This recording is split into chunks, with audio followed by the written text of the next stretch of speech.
साथियों नमस्कार। स्वागत है आप सभी का मेरे YouTube चैनल में। साथियों, प्रतिभा पर्व सत्र 2021-22 के लिए आयोजन किया जाना है। प्रतिभा पर्व मध्य प्रदेश की शिक्षा में गुणवत्ता सुधार के लिए प्रति वर्ष होता है। प्रतिभा पर्व के माध्यम से कक्षा में पढ़ने वाले समस्त विद्यार्थियों की गुणवत्ता का मूल्यांकन, शैक्षिक प्रतिभा का मूल्यांकन, विभिन्न क्षेत्रों का विद्यालय का मूल्यांकन होता है। विद्यार्थियों का जो शैक्षिक क्षेत्र का मूल्यांकन होता है उसे हम अर्धवार्षिक परीक्षा के रूप में जानते हैं। तो इस बार प्रतिभा पर्व का आयोजन कैसे होगा, प्रतिभा पर्व क्या है, इसके उद्देश्य क्या है, प्रतिभा पर्व की क्या प्रक्रिया होती है और प्रतिभा पर्व के लिए हम सभी के क्या क्या दायित्व हैं, तो सभी के हम दायित्वों को जानेंगे। प्रतिभा पर्व के संबंध में 29/9/2021 को राज्य शिक्षा केंद्र भोपाल के द्वारा एक आदेश भी जारी किया गया था, जिसमें प्रतिभा पर्व सत्र 2021-22 की सामग्री मुद्रण हेतु प्रारंभिक तैयारी के विषयक कुछ महत्वपूर्ण बिंदुओं को दिया गया था कि इस बार जो लर्निंग लॉस हुआ है उस लर्निंग लॉस के कारण किस तरह से आयोजन किया जाए, कैसे हमारे प्रतिभा पर्व के प्रश्नोत्तर होंगे, किस टाइप से क्वेश्चंस आएंगे, इन सभी के लिए एक महत्वपूर्ण आदेश जारी किया गया था। तो आज हम प्रतिभा पर्व के लिए इन सभी बिंदुओं पर विस्तृत रूप से चर्चा करेंगे, क्योंकि अभी जो एनएएस की तैयारी चल रही थी तो इस तैयारी को हमें बीच में विराम नहीं देना है। एनएएस के लिए कक्षा 3, 5, 8 केवल 3 ही कक्षाओं का चयन था माध्यमिक विद्यालयों में, और कक्षा 10 हाई स्कूल के लिए केवल 4 कक्षाओं का एनएएस हुआ था।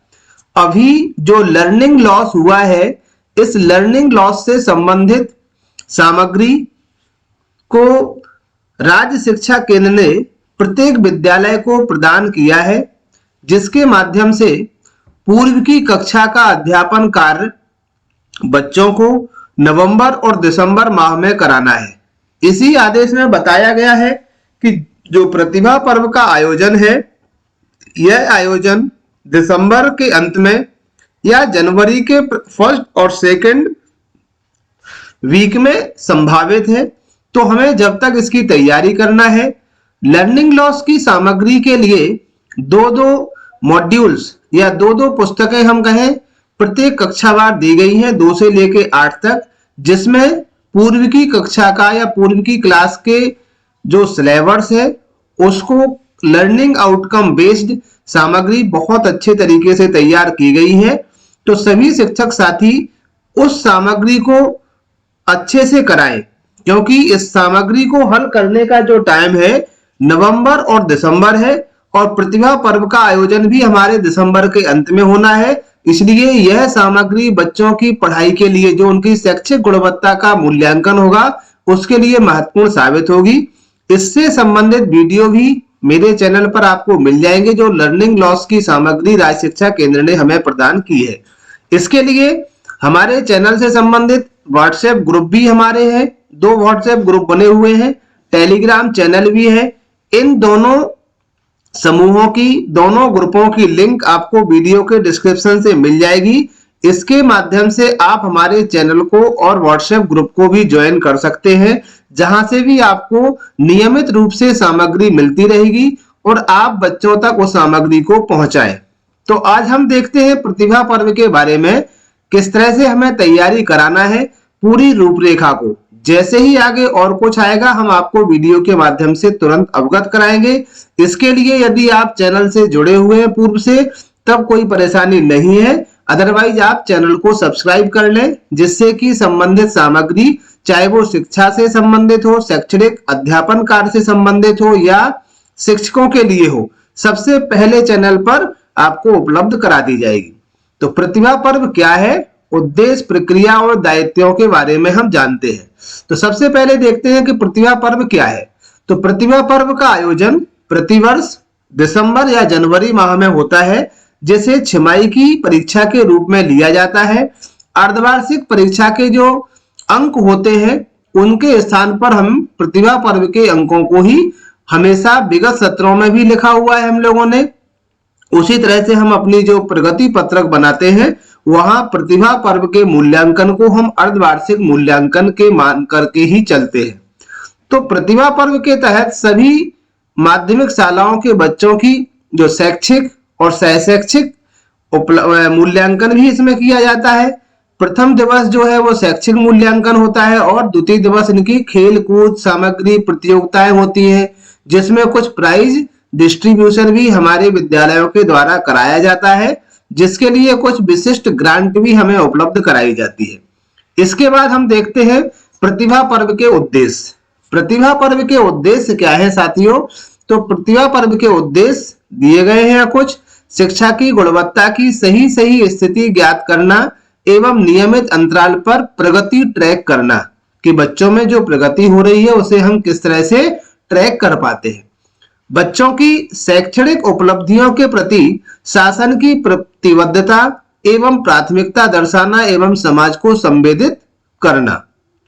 तीसरा इसका उद्देश्य है प्रदेश के बच्चों की शैक्षणिक उपलब्धियों में सुधार हेतु कार्यक्रम व रणनीति निर्धारित करना। अपेक्षित दक्षता हासिल न कर पाने वाले बच्चों के लिए उपचारात्मक या निदानात्मक कदम उठाना, क्योंकि ये एक अर्धवार्षिक परीक्षा के रूप में आयोजित होता है।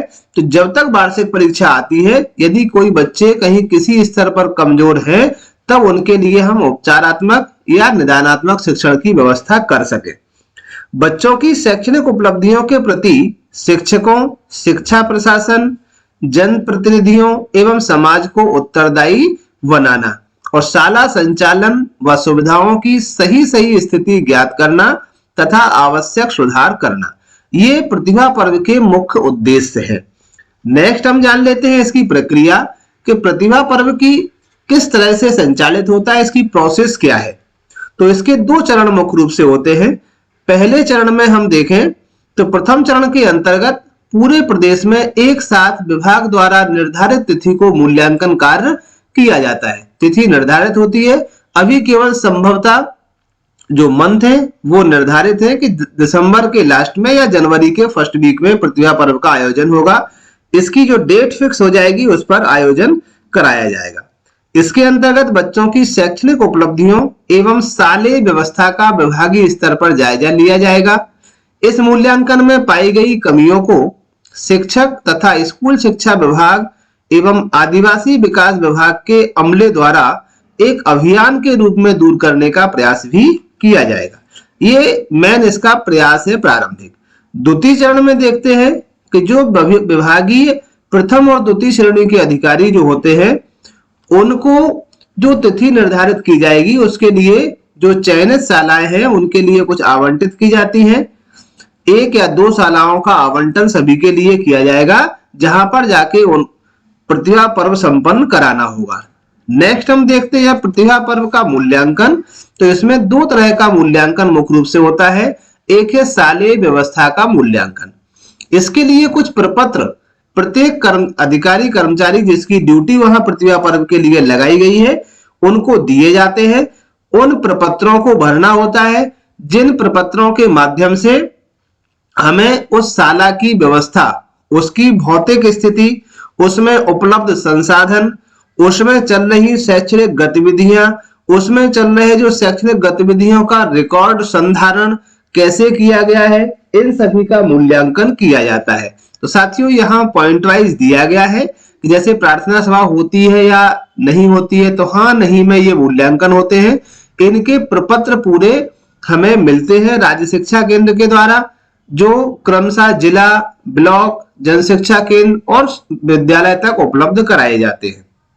तो इसमें क्या क्या चीजें भरी जाती हैं, इन सारे बिंदुओं को विगत सत्र के माध्यम से जो देखा गया है, जो पोर्टल से जानकारी उपलब्ध हुई है, वो सभी शिक्षक साथियों के साथ में मैं शेयर कर रहा हूं।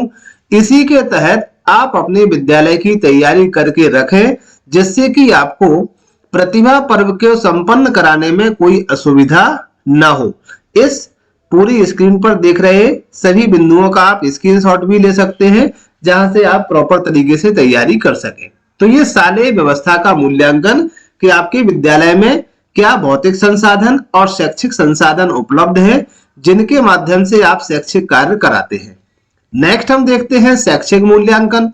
तो शैक्षिक मूल्यांकन में कक्षावार, विषयवार, माहवार निर्धारित पाठ्यक्रम पूरा करने की स्थिति, शैक्षिक उपलब्धि, कक्षा के अनुरूप अपेक्षित दक्षताओं का विकास, पठन, लेखन, श्रुत लेख, गुणा, भाग, जोड़, घटाव, पहाड़े, स्थानीय मान आदि से संबंधित मूल्यांकन होता है। शाला में सतत व्यापक मूल्यांकन पर अमल की स्थिति, शैक्षिक, सहशैक्षिक, व्यक्तिगत, सामाजिक गुणों के मूल्यांकन की स्थिति, पोर्टफोलियो, इन सभी का भी मूल्यांकन कराया जाता है। तो ये शैक्षिक कार्यों का मूल्यांकन है। इसके लिए एक प्रश्न पत्र बच्चों को दिया जाता है, जिस प्रश्न पत्र के माध्यम से इन सभी से उस बच्चे की तैयारी कैसी है, उसकी क्या स्थिति है, उनका आकलन कराया जाता है। तो ये था शैक्षिक मूल्यांकन। तो मूल्यांकन को दो भागों में डिवाइड कर दिया गया जाता है प्रतिभा पर्व में। इन सभी का आंकड़े जो है वो पूरे हमें एकत्रित करना होते हैं। अब हम देखते हैं दायित्व। तो दायित्व में प्रतिभा पर्व की जो सबसे मुख्य कड़ी है वो है शिक्षक और विद्यार्थी। तो मेन विद्यार्थियों के द्वारा ही हमें डाटा कलेक्ट करना है। तो सबसे मेन जो कड़ी है वो शिक्षक है। तो शिक्षक के क्या दायित्व है? तो शिक्षक को सबसे पहले जो प्रपत्र दिया जाएगा आपकी कक्षावार, उसे शैक्षिक मूल्यांकन प्रपत्र को 2 प्रतियों में भरना है। शैक्षणिक कैलेंडर के अनुसार जो पाठ्यक्रम है, जैसे अभी लर्निंग लॉस के लिए जो लर्निंग गैप सामग्री दी गई है उसे हमें पढ़ाना है। पहले जो बेसलाइन टेस्ट हुआ था, उसके बाद जो दक्षता उन्नयन के लिए बुकलेट दी गई है, मॉड्यूल्स जो दिए गए हैं वो दक्षता उन्नयन का कार्य भी कराना है। तो ये सारे काम शिक्षकों के दायित्व के अंतर्गत आते हैं।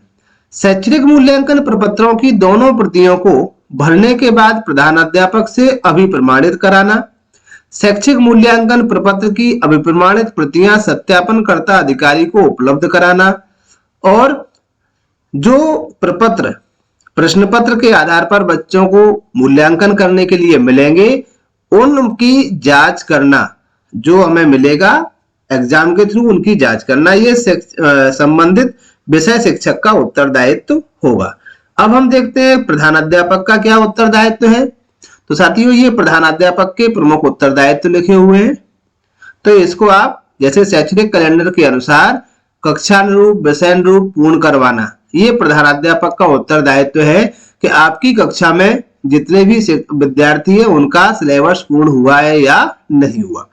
नेक्स्ट, मूल्यांकन प्रपत्र में शिक्षक द्वारा भरी गई जानकारी की स्वयं अपने स्तर से पुष्टि करना और उसे अभिप्रमाणित करना। नेक्स्ट है आपका जो अभिप्रमाणित प्रतियां हैं, 2 प्रतियों में सत्यापनकर्ता अधिकारी को उपलब्ध कराना।